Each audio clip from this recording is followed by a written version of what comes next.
Okay, so it's 12:30. Hello, everyone who's joining us for One-on-One with Campus Advocacy Network, and GSC, Gender and Sexuality Center.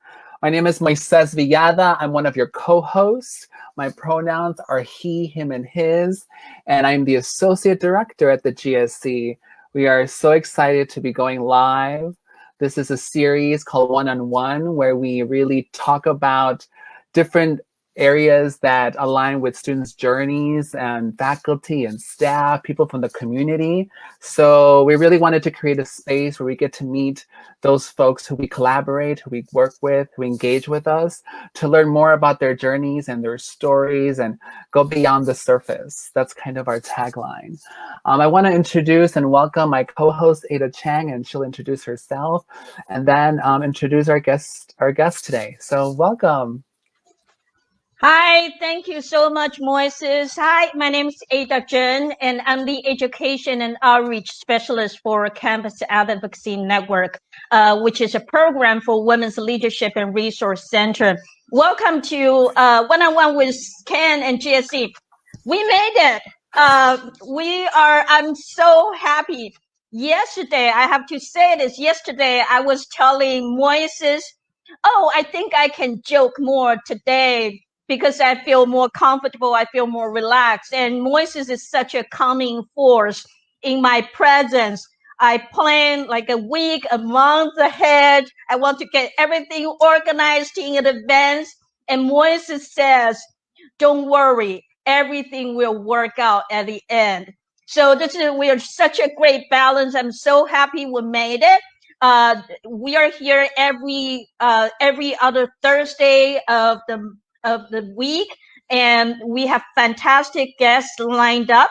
But today we're so happy that we're going to have a conversation with Mario Lucero, who is the Associate Director for Latino Cultural Center. And I didn't realize this until I read Mario's bio.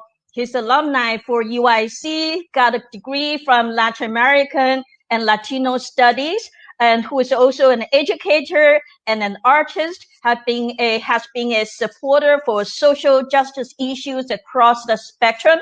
And I don't know Mario that well, so I'm really excited to hear his story. And this is what this event and show is about. We can't have a sense of belonging with our community, and we have to build a community from the ground up. So we need to hear each other's stories. So Moises, take away for our first question. Fantastic. I have the honor of doing the first question. Mario, I've known you for a while as colleagues, as friends, and so I'm just really excited to have our people watching to know you a little bit more. So we always start off the show with the question, can you tell us a little bit about how you were as a student back in the day, whatever that means for you, undergrad or grad, however that works out for you. What were you like as a student? I don't know that part about you, actually. Well, before I start, I just want to thank Ken and the GSC, and thank you so much, Moises and Ada, for just a lovely introduction and just for everything and for having me here. So Moises, to take your question seriously, I'm going to take it all the way back to kindergarten, if that's okay with you. Yes, absolutely. Bring it. Oh my God. Hold on tight, everybody. Hold on tight. Here we go. So I guess I have to start off by obviously my lived experiences have shaped my personality and the way that I am and how I carry myself, in this society that we live in. And it's not until, for myself, when I started going through my adulting process, like in college, I realized oh, wow, I'm like this and like that because of everything that I've gone through. So, I was born in El Paso, Texas. So I was born here in the US, but my parents are, first generation Mexican immigrants from the northern states of Mexico, from Chihuahua and Durango. Actually, yesterday was Mexico's Independence Day. So I don't know who was out there celebrating, but it was a wild day these last 2 nights for many folks in my community. But basically, my parents moved. They lived in the Southwest in the borders of Ciudad Juarez and El Paso. And I don't know how much people know about Ciudad Juarez and the border, but it's a very, there's a lot of violence, lots of crime, and it's a really tough place to live in. And so my family ended up moving to the western suburbs of Chicago when I was probably 1 or 2 years old. So I grew up in a low income community, um, mostly all immigrants, Mexican immigrants, and it would go by the name of the Jungle, and they had that name for many reasons because I mean it was a tough neighborhood. There was lots of gang violence. Violence in the streets was just the norm. Not many resources. It was one of those communities that was surrounded by just like all these industrial corridors with like factories in the back and those like huge electrical grid things to the other side, and one way in, one way out type of neighborhood. So, there was a lot of different challenges there. So being I was the firstborn, having three younger sisters. When you grow up in a community, for me, like growing up in the 90s, where the norm is that your parents are just gone all the time, and it doesn't matter how old you are. As the oldest sibling, you are just responsible for your younger siblings. And so, starting from like kindergarten, I remember when I was, I think, in first or second grade, it was my responsibility to dress my sister for kindergarten, and I would do her hair the same way I would do mine. I would just slick her hair back, and that was just the way I would do things. So, I grew up with a lot of just a lot of patience, just for life in general. Always, feeling like it's my responsibility to care for others. And so, fast forward, throughout my experience, as a child, I I would always find refuge in art. I would always draw a lot of the things that I would see. And I did also experience a lot of domestic violence growing up. So a lot of violence, not just in the streets but in the home. So when you go through that, when you go through that trauma as a child and you're not actually processing it, well, in my case, I would find outlets. And for me, that was being an artist. I still remember since like kindergarten, like even drawing things as simple as like a bear or a tree or a house. I still remember my teachers always telling me, "Oh, wow, you're so good. You're so talented. Wow, you can do this and that." And as a child, when you are complimented on things, like you really believe it. And so I took that seriously. Like I was always, seen and called out as the artist. And so that was, I feel like that was like my escape growing up. And that's what really grounded me and kept me, just focused. So that's what ended up, for my bachelor's degree. I ended up going to the Art Institute. And I did get a bachelor's degree in media arts and design. And I have a whole bunch of opinions on that because I was actually like top 10% of my class. I went to West Leiden High School, North Lake. And I was always like in honors and AP courses. And I was very interested in science. I was always like the top student in my chemistry class. And I loved physics. I loved biology. I was just a big nerd growing up. Oh, so that's one of the things I used to love drawing. I used to love drawing wildlife and animals. Like you could ask me any weird fact about any creature in this planet, and I could tell you, and I could draw it and everything. But I ended up choosing a career in art because I didn't have any mentors in my community. Like I know my father graduated from high school, but then I was born immediately after, and I guess it was, I don't know, it's just toxic masculinity in society and a bunch of issues. He had to work, right? He couldn't go to college. My mom didn't graduate from high school. And so, there was like zero scientists or professionals in my family. So I had no mentors. So I actually had lots of opportunities.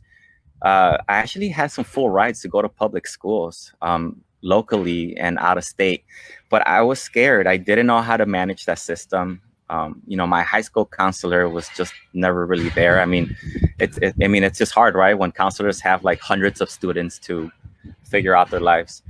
And so it just made sense for me to be an artist. I had been an artist my whole life. Like that was something that I already felt that I couldn't fail at. And of course I was scared of failure because I was like, I don't know what it means to be like a scientist or do something in STEM because I don't know how those people look like, when growing up in a community of just brown people and immigrants. So, I ended up going to the Art Institute, and that was a very unique experience for me because it was, I didn't have that sense of belonging that I now feel at UIC, like when I did my master's degree, because the demographics were mostly white and privileged students because it was a private art school. So that was another thing, right? Like I had no business going to a private art school. Like at that time, um, when I was probably in middle school, my mom ended up divorcing my father, and she ended up being a single mom, 4 kids, including myself. And so, yeah, I should have probably gone to a public school, but I made the best of it and I made it work.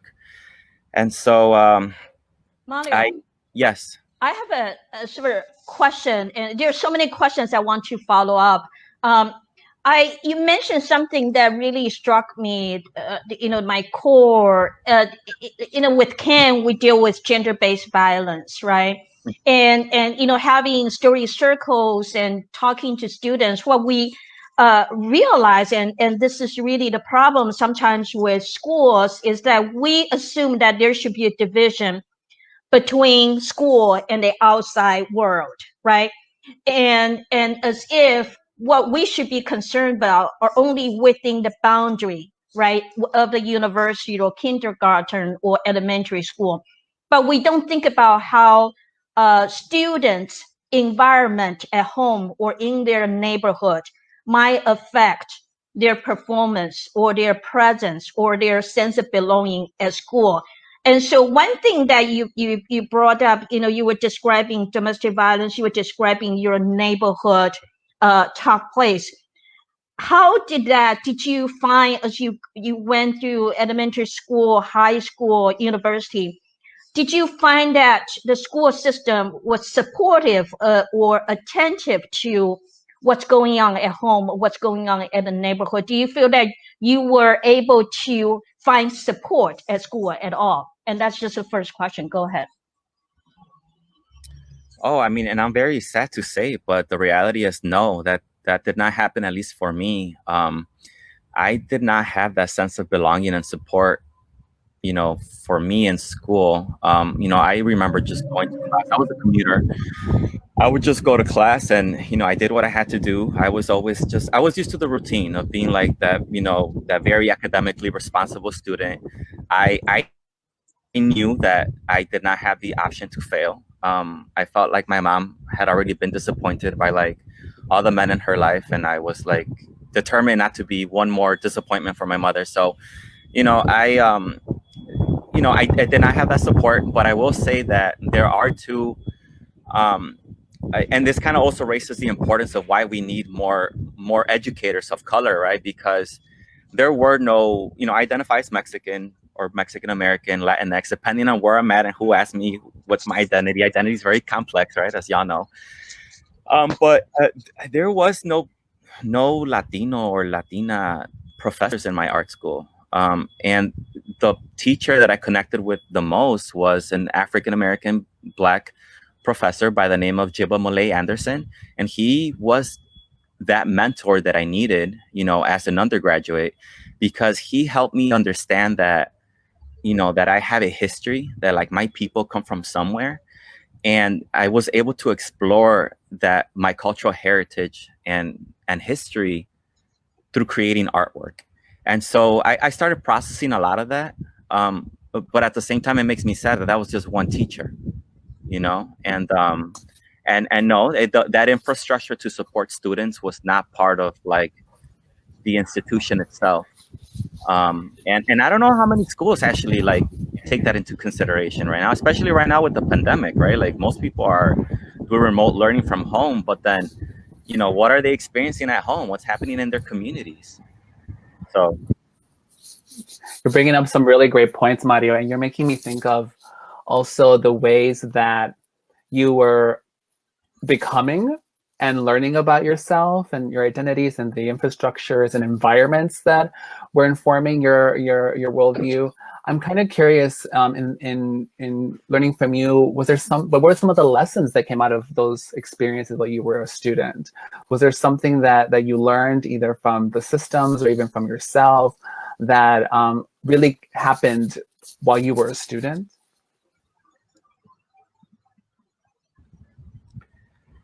Well, I like through that whole empowerment, like that whole identity empowerment phase that I went through, that I was just talking about. I was always very shy growing up. I can tell you that public speaking was definitely not one of those things that I would get really excited about. And so, once like you kind of start that journey of empowerment, and you're not ashamed of who you are, or where you come from, or you're not ashamed that you grew up in a low income community and things like that, you start valuing the things that really matter, and you see things in a different perspective. And so, like, I have to remind you, I went to the school that I went to was, I mean, it's a private school, so there was lots of privilege. I could tell. So I didn't have that sense of belonging. Like, you wouldn't catch me hanging out in any extracurricular activities or clubs. And so I had to find that sense of community outside of the classroom. And I did find people that felt like me. I'm not going to say that. I mean, I did find that community through my undergraduate experience, but as like, what's the word? But outside the classroom, not through like the structure itself. So, I think what helped me was just kind of finding other people that were going through like those same feelings, where, we felt like, well,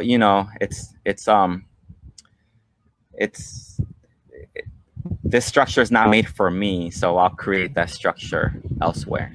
And so that worked. So, I'm always really excited when I see students just, they see that nothing fits them, so then they create their own. I mean, I didn't create like any clubs or anything, but I did find that community. And it's hard, but if you look, you'll find them. Something I really appreciate that you pointed out, that you found your internal strength, right, to overcome the shame or embarrassment, right? When you are, in a context that's very different from, let's say, the privileged school versus coming from a working class or community of color. That's why when you mentioned that we need to have faculty of color, we need to have staff of color, there's a reason for that. Because when I teach at the university, standing in front of the student, I realize we are giving them a vision about their future, right? So when they see the similar faces, they know that's something we can do, they can do. That's something that they can aim for a career. They can become a professor, a staff member at a university. They can aim high. There's a reason why representation matters. And I really think it's important that you mentioned that, right? That we need to have faculty of color, mentors of color. But here's the thing, I think at the university, it's not about the recruitment, it's about retention, right? It's when you say that the system is not designed for you, how do we ensure that we create a system that ensures the retention of faculty of color and staff of color? And so I really appreciate that point. Is your that you mentioned that? Another question, or can I answer to that? Yeah, please answer to that. Please do. Because so I've been talking about like my undergraduate experience, right? So that was like those years were crucial and formative for me, because that's where I found value in like my heritage and identity as artist, and I no longer had to like feel any sort of like shame, but that's what kind of me like value myself, and it obviously it helped a lot with my confidence. And so the reason why I went to UIC and I wanted to pursue a master's degree in Latin American Latino studies was because of that. I felt like in my K-12 education, I did not get enough of that foundation. I mean, y'all know how problematic American history is, right? And I didn't really see myself as part of that American history, even though I'm probably more American than some Americans, or whatever that even means, right? What does it mean to be an American? That's another conversation. But going to UIC, I remember being a teaching assistant for some of the amazing professors there, and some of the lectures were maybe 180 students, and as a TA, I still remember like the impact that I had on students. A lot of them were freshman students, and they would come up to me and sometimes tell me, like, "Hey, Mario, you are the only like TA or professor or like in that type of teaching position that looks like me. All my other teaching assistants or professors are white or something else or that, or basically I don't connect with them and they don't understand where I come from." And for me, that just there, it's like, yes, I know exactly how you feel. That's been my whole life, where I've never really that representation, Ada, that you've been talking about has not been there. And so, this is a conversation that I know a lot of UIC staff and faculty and people are always having, right? And I feel like that's something where, where we're always claiming UIC, right? That we are what do we call it? A minority majority, right? Institution, right? When it comes to our student population. But then if we know that there's lots of research, right, about representation matters and who are the people representing the educational academic face of the institution, well, then if we are serving students, shouldn't we have that representation in our staff and faculty as well? And as y'all very well know, I mean, there's some UIC departments that are not very diverse, and I think we have to be very critical of that, and what does that mean? Absolutely. I think I love that. One thing you mentioned, I want to point that out, and then and I'm going to give it to you, Moises. We use the term diversity, right? So if we stay at the level of diversity, it becomes just adding colors to the mix, right? Adding numbers, but it really doesn't address the issue of equity, right? When we think about equity, then it is about how do we make sure that we maintain an equitable system where we have an equitable representation of people of color. And so that's very different things, right? Versus diversity versus equity. Go ahead, Moises. Sorry. Go ahead. No, I think those are all really wonderful points. And what you're making me think of also, and I wanted to ask this question in getting to know you more too, is that I know you're a parent, and I know that you're a recent parent. And so I'm kind of thinking and wondering how that is shaping how you're navigating being an employee at the university, but also how you're thinking about education as you're thinking about, being a parent, and how that is changing or informing how you are thinking about education and how you navigate it. And I'm just kind of curious about what comes up for you as I ask that about being a parent and how that is now manifesting for you. So sorry, Moises. I actually have to check you there, but I've been a parent since 2008. I know, but I'm saying you've been a parent, but then you have a new child. Yeah. Oh no, but that's true. Yeah, I'm a new parent in a way because I've never done this whole. Yeah, you're right. You do know this, Moises. I'm just testing you here. I've known Moises for a long time. I know you. Okay, so basically, so long story short, I when I met my now wife in 2008. She was a teen mom at 17. I have no idea how she did it. I met her right after we had both finished our bachelor's degrees. And I actually met her on a Wednesday night at the club dancing. And I know, wild story, right? Everybody thinks we met at UIC. But the thing is that she told me I just got my degree. I got a 3-year-old and a 5-year-old. And I'm just like, wow, like I barely have my life together. I don't even know what to do. I can't imagine having like 2 little ones at that age. And so, fast forward to today, 12 years later, I'm super proud to have basically been that parent figure for my 2 daughters. But as Moises was saying, I now have a toddler that's 2 years old, and I have a newborn. I don't know if you can call him newborn, but my baby is 7 weeks. I technically have 4 kids, and this whole pandemic structure now with the whole, like in my case, I'm very fortunate to be, to have that option from working from home, right? But then my daughters that are now a freshman in high school and a senior, right, in high school, doing the whole remote learning it's hard. So as you two know, as staff, I feel like this whole transitioning and figuring it all out, how do we turn all the work that we would do in person, serving our student community, doing all the great programming initiatives that we do. It's really challenging, transforming everything into this virtual online engagement. And it's also really hard because I know that, I know I can adapt and adjust to it just because I've dealt with a lot of things in life that have in a way prepared me for this moment, right?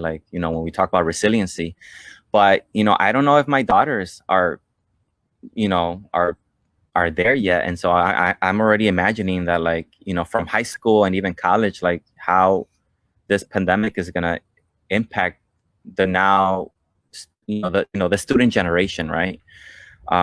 Because there's just so many challenges. I don't even want to get started. But for me as a parent, it's really hard because I feel like, because I'm so passionate and committed to the work that we do with the cultural centers, and we're so committed to social justice and always, being there for our students. It's really hard, to be a parent and do everything. But I'm up for the challenge. I'm just grateful to be here.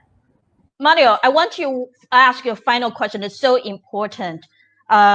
You mentioned that you experienced domestic violence in your family. Now you have 2 daughters. How does having daughters or children, domestic violence, make you become a different man or better man? I don't know. Does that help you reflect on your role as a man in society or in the Latino community? Can you just, for example, a couple of minutes to reflect on that, upon that? Yeah, I went through that phase in college. It was a long journey and process when it comes to, acknowledging, in my case, like my male privilege, things that I grew up with that I know that my sisters didn't have the privilege of. It's a complicated thing depending on your community and the traditional norms, right? But for me, I'm very intentional about everything that I do because I know that as a child, I was always watching. I still remember, I have lots of traumatizing memories that, my father probably didn't think I would remember, and I do, but that's just how trauma works, right? And so, I've been in my daughter's life since they were 3 and 5. So I've been knowing that everything that I do and say, it will impact them and they will most likely remember. So, as Moises knows, and I know, Ada, you're newer to UIC. I know you've been here for over a year, but a few years ago, we had the whole Reimagining Masculinities Initiative, which was, it was really popular for a few years, and, times change and, things change. But yeah, I feel like it's for anyone that identifies as, cisgender or, as male identified like myself. I think it's our responsibility to just educate ourselves and, to understand how male privilege works in our communities. And, one of the reasons I took a Chicana feminism class at UIC, and, I feel like, it's a constant process of always learning. I'm not going to sit here and lie and say oh yeah, I'm like this perfect feminist man and I'm perfect. And I'm not. I still make mistakes, and it's always an ongoing process because I'm always going to have male privilege, right? And so it's just a constant process of just learning and always, just trying to be the best person you can be. So Absolutely. Thank you so much, Mario. I mean, I think we're all work in progress. We're 1 minute to 1 o'clock. We made it another episode. This is so exciting. Mario, thank you so much for being so vulnerable and honest and going into depth with us about different issues. We actually cover a lot of grounds today about higher education, about family, the connection between students' lives and universities and school system, inequity, equity versus diversity, tons of issues. Moises, 1 word, how you feel, how you're feeling right now, just 1 word. Grateful. Grateful. Mario, just 1 word, how you're feeling right now.